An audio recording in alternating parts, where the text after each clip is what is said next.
Hai teman-teman semua, perkenalkan nama saya Heru Fajar Setiawan Haloho. Saya adalah mahasiswa PJJ Ilmu Komunikasi Universitas Pelita Harapan Angkatan 2021. Video ini saya buat sebagai bentuk pemenuhan tugas UAS pada mata kuliah pengantar ilmu politik. Topik yang akan saya angkat kali ini tentang politik identitas. Sebelum saya membahas tentang apa itu politik identitas, mari kita saksikan video berikut ini.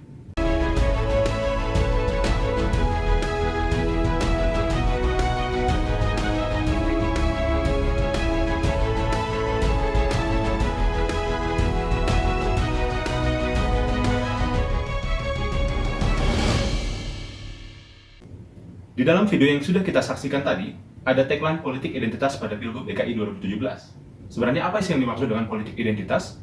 Bagaimana tentang fenomena politik identitas yang ada di Indonesia? Dan bagaimana dampaknya terhadap kehidupan berbangsa dan bernegara? Saya akan coba menjelaskannya kepada teman-teman sekalian. Saya mulai dengan definisi politik identitas.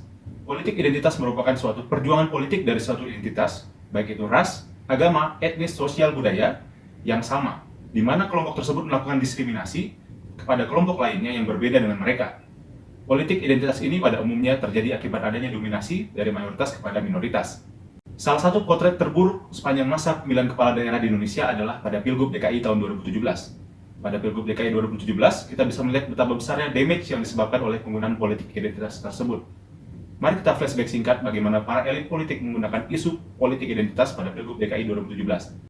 Pilgub berlangsung 2 putaran di mana yang tersisa hanya 2 pasangan calon, yaitu pasangan Basuki Cahayapurnama atau lebih dikenal dengan Ahok, Jarod Saiful Hidayat, dan pasangan Anies Baswedan dengan Sandiaga Uno, yang akhirnya dimenangkan oleh pasangan Anies Sandiaga Uno.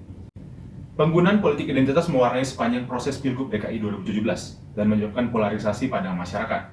Pihak mayoritas tersulut karena sentimen agama dan mulai menunjukkan kekuatannya kepada minoritas. Pada akhirnya rawan terjadinya konflik horizontal dan vertikal, dan kekerasan politik baik itu kekerasan langsung maupun kekerasan secara tidak langsung. Untuk mengetahui bagaimana polarisasi dalam masyarakat akibat politik identitas, mari kita saksikan video berikut ini.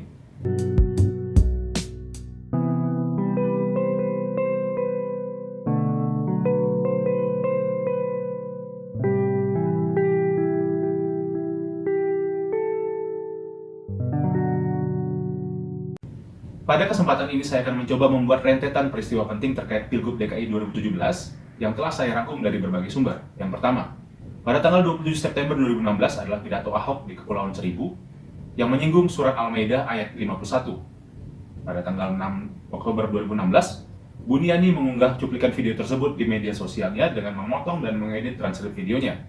Kemudian Buniani resmi divonis penjara pada tanggal 14 November 2017 karena terbukti bersalah atas dugaan kasus pelanggaran Undang-Undang ITE. Kemudian pada tanggal 4 November 2016 merupakan aksi 411, aksi penuntutan terhadap kasus dugaan penistaan agama oleh Ahok, di mana beberapa ormas Islam memobilisasi massa dan meminta Ahok dijadikan tersangka dugaan kasus penistaan agama. Pada tanggal 16 November 2016, Ahok resmi ditetapkan sebagai tersangka dalam kasus penistaan agama. Pada tanggal 2 Desember 2016, atau lebih dikenal dengan aksi 212, merupakan aksi kedua penuntutan terhadap kasus dugaan penistaan agama oleh Ahok. Aksi yang dipimpin oleh Ketua FPI yaitu Rizik Syihab dan pengikutnya. Tujuannya adalah meminta DPR atau MPR menonaktifkan Ahok karena status terdakwa, meminta aparat tidak melakukan kriminalisasi ulama, dan meminta aparat menangkap Ahok. Kemudian putaran pertama pemungutan suara berlangsung pada tanggal 15 Februari 2017 dan putaran kedua pemungutan suara pada tanggal 19 April 2017. Sebagai tambahan, sidang perkara penistaan agama Ahok digelar 23 kali dan berlangsung selama 8 bulan sejak pernyataan kontroversialnya dan mencapai babak final pada Selasa 9 Mei 2017. Tercatat beberapa kali sidang perkara penistaan agama Ahok digeruduk oleh massa di luar persidangan. Hasil akhir sidang adalah memvonis Ahok terbukti bersalah pada kasus dugaan penistaan agama dan divonis selama 2 tahun penjara. Kemudian kesimpulan saya terhadap kasus ini adalah sebagai berikut. Politik identitas sangat melekat dalam sejarah perpolitikan di Indonesia karena banyaknya elit-elit politik tidak memberikan teladan yang baik tentang bagaimana cara berpolitik yang damai.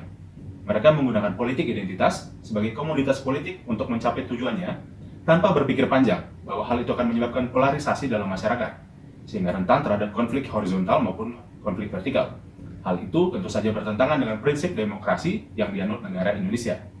Sebagai generasi muda, kita haruslah belajar tentang dinamika perpolitikan di Indonesia agar tidak terjadi fanatisme yang berlebihan terhadap suatu paslon. Kita sebagai generasi penerus bangsa haruslah menjadi pemilih yang rasional, yaitu memilih pemimpin berdasarkan track record, visi misi, program kerja calon pemimpin. Kita harus juga menjauhi intoleransi antar umat beragama atau ormas-ormas radikal yang ingin memecah belah persatuan dan kesatuan negara yang kita cintai ini. Demikianlah video ini saya buat sebagai bahan perenungan kita semua, bahwa jangan sekali-sekali bermain dengan yang namanya politik identitas, karena kita semua satu, Indonesia.